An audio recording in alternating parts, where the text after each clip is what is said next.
BRS party కానీ Congress party కానీ రైతుల జీవితాలతో చెలగాటమాడుతా ఉన్నారు.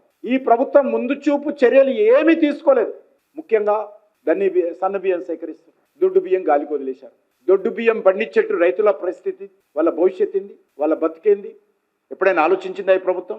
దొడ్డు బియ్యం కావాల్సినటువంటి మేలు రకమైనటువంటి విత్తనాల సరఫరా చేశారా?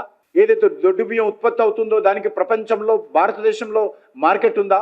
ఈరోజు మనం పండించేటువంటి దొడ్డు బియ్యం గతంలో తమిళనాడు వాళ్ళు కొనేవాళ్ళు, కేరళ వాళ్ళు కొనేవాళ్ళు, కర్ణాటక వాళ్ళు కొనేవాళ్ళు, బీహార్ వాళ్ళు కొనేవాళ్ళు. ఈరోజు కొనే పరిస్థితి లేదు, వాళ్ళ దగ్గర ఉత్పత్తి అవుతా ఉంది. ఇతర దేశాలకు ఎక్స్పోర్ట్ చేయాలంటే దొడ్డు బియ్యం సైజు 6 mm to 6 mm బియ్యం ఉండాలి. అది మన దగ్గర తక్కువ ఉన్నది.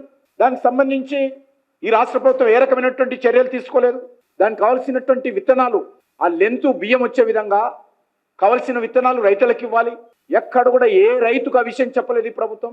ఈ ప్రభుత్వం ఎంతసేపు కమిషన్ల మీద, కాంట్రాక్టుల మీద, రియల్ ఎస్టేట్ వ్యాపారం మీద, భూముల మీద, భూ ఆక్రమణల మీద, భూ వేలం మీద ఉన్నటువంటి దృష్టి వాళ్ళు ఇచ్చినటువంటి హామీల అమలులో లేదు. కాంగ్రెస్ పార్టీ ఇచ్చినటువంటి గ్యారంటీలు అమలు చేసేటువంటి ప్రక్రియలో ఈ ప్రభుత్వం దృష్టి లేదు. కనీసం మన తెలంగాణలో దొడ్డు బియ్యం వాడడం లేదు, మనం సన్న బియ్యం ఇస్తా ఉన్నాం. మరి దొడ్డు బియ్యం ఉత్పత్తి చేస్తున్నటువంటి రైతులకు సంబంధించినటువంటి మార్కెట్ ఎక్కడ ఉంటుంది?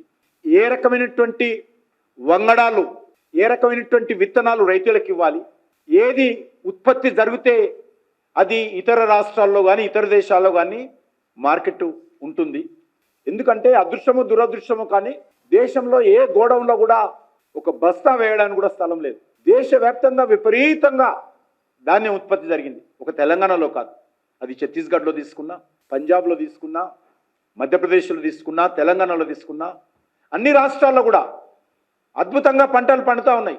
విపరీతమైనటువంటి ఫెర్టిలైజర్ యూజ్ చేస్తూ ఉన్నాం మనం. యూరోప్ కంట్రీస్ కానీ అమెరికా కానీ బియ్యం పంపిణీ చేయాలంటే పెస్టిసైడ్ వాడనటువంటి బియ్యం కావాలి. మనం ఈరోజు పెస్టిసైడ్ వాడుతున్నాం, రైతులకు చెప్పే పరిస్థితి లేదు. కేంద్ర ప్రభుత్వం జోక్యం చేసుకొని ఇతర దేశాలకు బియ్యం ఎగుమతి చేయాలంటే కూడా ఏ దేశం కూడా తీసుకునే పరిస్థితి లేదు. ఎందుకంటే మనం పెస్టిసైడ్ ఎక్కువ వాడతాం. రైతులను ఆ విషయంలో చైతన్యం చేస్తున్నామా? ప్రధానమంత్రి గారు పదే పదే నేచురల్ ఫార్మింగ్ గురించి, ఆర్గానిక్ ఫార్మింగ్ గురించి పదే చెప్తున్నాం. మరి కింది స్థాయిలో, క్షేత్ర స్థాయిలో, రైతు స్థాయిలో, ఫార్మింగ్ స్థాయిలో ఆ యొక్క ప్రధానమంత్రి గారి సందేశం చేరుతుందా అధికారుల ద్వారా? ఆ రకమైనటువంటి విత్తనాలు అందిస్తున్నామా? ఆ రకమైనటువంటి మోటివేషన్ చేస్తున్నామా? ప్రతిసారి ధాన్యం కొనుగోలుకు సంబంధించినటువంటి ప్రభుత్వ బాధ్యతలు వైఫల్యం చెంది రైతుల ఉసురు పోసుకుంటుంది ఈ ప్రభుత్వాలు.